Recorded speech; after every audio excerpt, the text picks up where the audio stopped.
வணக்கம், என் பேர் அஸ்வின். நான் visittemples.com சார்பாக பேசுகிறேன். நான் இன்னைக்கு உங்கள் எல்லாரையும் ஒரு தொன்மையான சிவன் திருத்தலத்துக்கு தான் கூட்டிகிட்டு போகிறேன். வாங்க வீடியோக்குள்ளே போகலாம். நம்ம இன்னைக்கு எந்த திருக்கோயிலை பற்றி பார்க்க போகிறோன்னா, தமிழ்நாட்டில் அமைந்திருக்கும் தென்காசி மாவட்டத்தில் உள்ள ஸ்ரீ காசி விஸ்வநாதர் திருக்கோயிலை பற்றி தான் பார்க்க போகிறோம். இந்த திருக்கோயிலோட ப்ரிசைடிங் டெய்ட்டி யாருன்னு பார்த்தீங்கன்னா, காசி விஸ்வநாதர் தான் இந்த திருக்கோயிலோட ப்ரிசைடிங் டெய்ட்டியாக இருக்கார். இவர் வேற யாரும் இல்லை, சிவபெருமானோட ஒரு ரூபந்தான். இந்த திருக்கோயிலில் காசி விஸ்வநாதர் பக்தர்களுக்கு ஒரு சுயம்பு வடிவத்தில் காட்சியளிக்கிறாரு. இந்த திருக்கோயிலோட ப்ரிசைடிங் டெய்ட்டியான விஸ்வநாதரோட கான்சார்ட்டாக யார் இருக்கான்னு பார்த்தீங்கன்னா, பார்வதி அம்பாள் உலகாமனா பக்தர்களுக்கு காட்சியளிக்கிறாங்க. இந்த திருக்கோயிலுக்கு வழிபடுற பக்தர்களுக்கு காசிக்கு போய் வழிபட்ட புண்ணியம் கிடைக்குங்கிறதுனால தான் இந்த திருக்கோயில் அமைஞ்சிருக்கிற ஊருக்கு தென்காசின்னு பேர் வந்திருக்கு.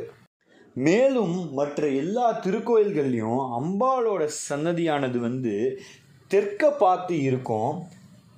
ஆனால் இந்த காசி விஸ்வநாதர் திருக்கோயில் அமைஞ்சிருக்கிற அம்பாள் சன்னதியானது மேற்க பார்த்து காணப்படுறது.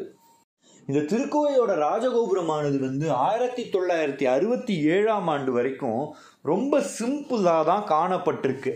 1967ஆம் ஆண்டுக்கு அப்புறம் தான் பக்காவாக பிளான் பண்ணி ஒரு அற்புதமான உயர்ந்த ராஜகோபுரத்தை கட்டியிருக்காங்க. இந்த ராஜகோபுரத்தை கட்டி முடிக்கிறதுக்கு கிட்டத்தட்ட 20 வருட காலங்களுக்கு ஆயிருக்கு. இந்த ராஜகோபுரம் எப்போ கட்டி முடிக்கப்பட்டதுன்னு பார்த்தீங்கன்னா, 1990ஆம் ஆண்டு தான் இந்த ராஜகோபுரத்தை கட்டியே முடிச்சிருக்காங்க. தற்போது புதுப்பித்து கட்டப்பட்ட ராஜகோபுரமானது 180 அடி உயரம் கொண்ட ராஜகோபுரமாக இருக்கு. திருக்கோயிலில் நாரதர், அகஸ்தியர், மருகுண்டு, இந்திரர், வள்ளி மற்றும் நந்தி ஆகியோர்கள் காசி விஸ்வநாதரை இந்த திருக்கோயிலில் வணங்கினதா சொல்லப்பட்டு வருது. இந்த காசி விஸ்வநாதர் திருக்கோயிலானது சுமார் 700 வருட காலத்திற்கு முன்னாடி கட்டப்பட்ட திருக்கோயிலாக இருக்கு. பாண்டிய மன்னர்கள் ஒருவரான பராக்கிரம பாண்டியன் காசிக்கு போய் விஸ்வநாதரை வழிபடணும்னு சொல்லிட்டு கிளம்பியிருக்காரு. அந்த டைமில் சிவபெருமான் அவரோட கனவுல தோன்றி, இவ்வளவு பெரிய தூர பிரயாணம் தேவையில்லை, நீ எனக்காக இந்த தென்காசியில் ஒரு கோவில் கட்டுன்னு சொல்லியிருக்காரு. மேலும் அவர் என்ன குறிப்பிட்டிருக்காருன்னு பார்த்தீங்கன்னா, எறும்பு போகிற பாதையை ஃபாலோ பண்ணு, உனக்கு எந்த இடத்துல கோவில் கட்டணும்னு தெரியும்னு சொல்லியிருக்காரு.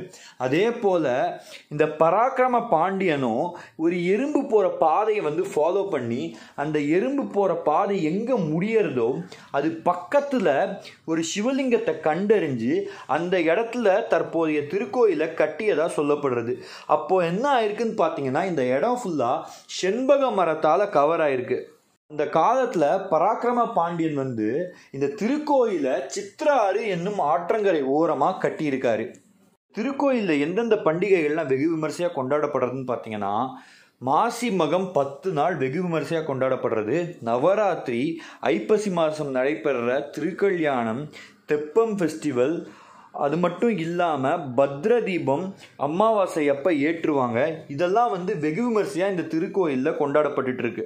இந்த காசி விஸ்வநாதர் திருக்கோயிலை பற்றின வீடியோ உங்கள் எல்லாருக்கும் பிடிச்சிருக்குன்னு நினைக்கிறேன். பிடிச்சிருந்தா லைக் பண்ணுங்கள், ஷேர் பண்ணுங்கள், கமெண்ட் பண்ணுங்கள், மறக்காமல் சப்ஸ்கிரைப் பட்டன் பக்கத்தில் இருக்கிற பெல் ஐக்கானை ப்ரெஸ் பண்ணுங்கள். அப்படி நீங்கள் ப்ரெஸ் பண்ணிங்கன்னா நாங்கள் போடுற கோயில்களை பற்றின வீடியோ உங்களை வந்தடையும். நன்றி, வணக்கம்.